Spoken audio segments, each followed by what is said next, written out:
Hey, welcome to the channel. Today we are going to go over how to use a dummy hub as well as how to remove a rear wheel on a drivetrain with a Shimano or a Sram rear derailleur. So after about 45 years of working on my own bikes, I decided to buy a dummy hub just to make it easier to clean my bike, and if I need to transport it without the rear wheel on, it'll make it easier. So there's a lot of them on Amazon where I was looking, and I went for the bike hand. It seems like a good quality. It's only about $12, had really good reviews. And the bike stand I'm using back there is also a bike hand. So I've had really good experience with that one. It's worked out really well. So it seems to be a good brand. So this one can be used with quick release or through axle. This seems to be made out of aluminum. The little wheel is plastic. This is also aluminum. It comes with a lifetime warranty, and you can scan it there, and I'll probably go ahead and do that. So it just got done raining. It's actually kind of a nice day out. So you're gonna hear all these birds chirping in the background. So sorry about that. So first, let's remove this rear wheel. And for anybody that's kind of new to the sport or biking and that kind of stuff, what you wanna do to remove the rear wheel is shift to the smallest cog first. This is a 1x system. So in this case, it's a Shimano. So we're gonna release the clutch here. So this moves freely. Now my axle uses a 6mm hex, so we're going to use that to remove it. All right, so we remove the axle. Now we get the derailleur cage, extend it, pull back, and remove. So for this, it's really simple.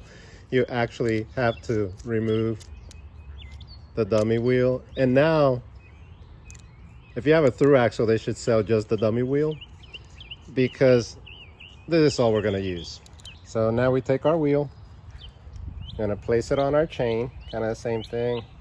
Move that back, put this in position there. So put that little dummy wheel there in position. Screw it back in. Okay, we can release. And so right now I find that it's really close to there. So the cool thing about this is you can shift. You can put that wheel where you want it. So now my drivetrain, my chain's not going to fall off my front sprocket, and it's not dangling around. So it's going to make it a little easier for me to clean in here. And I can actually work on and clean my chain this way. So the other thing is, if you're using one of these chain cleaners, and you can actually just kind of put it on there, and you can actually use it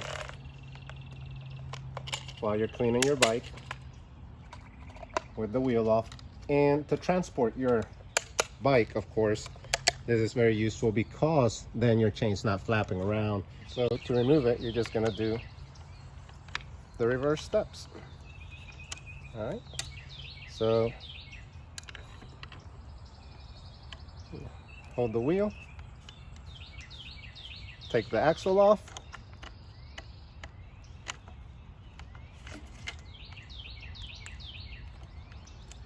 take the wheel off, and now it's a matter of reinstalling the rear wheel.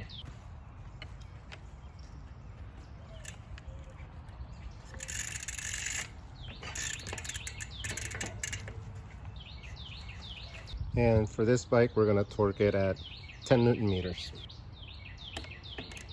There we go.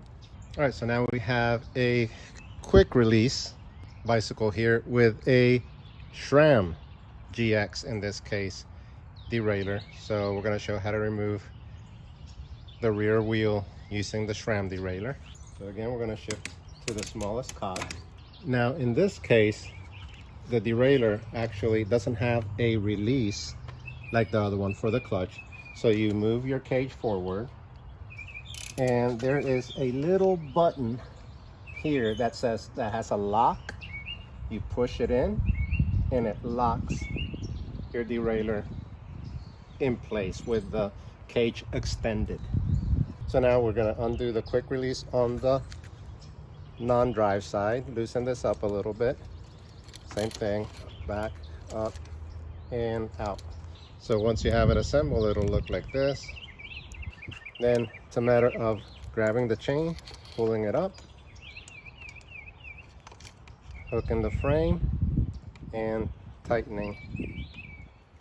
There. So there it is, all hooked up. And once again, so your chain is kind of a little better position. You can move it, you can clean in here, it's not going to fall off. For transport, that's a little better than just having the chain hanging all over the place, and kind of protects your derailleur a little bit too. So one thing that I did first is when I clipped this, I clipped it down here, and it actually hit the chain, so the chain wouldn't turn. So make sure you either have this up here, or like in this case, I just put it forward like this, so it doesn't interfere, or it doesn't hit the chain there, and then you're good to go, and you can shift. So this is also good if you want to work on like lubricating your derailleur or something like that. You can put it here so you have better access to it. So like I said, this might be one of those tools that I didn't know I needed, but I've lived all my life working on bikes without it. So, but I think especially for washing my bike, I'm definitely going to use it. Hopefully this was useful. If anything, at least you learned how to remove a rear wheel if you didn't know how to do that. Thanks for watching. Subscribe. See you next time.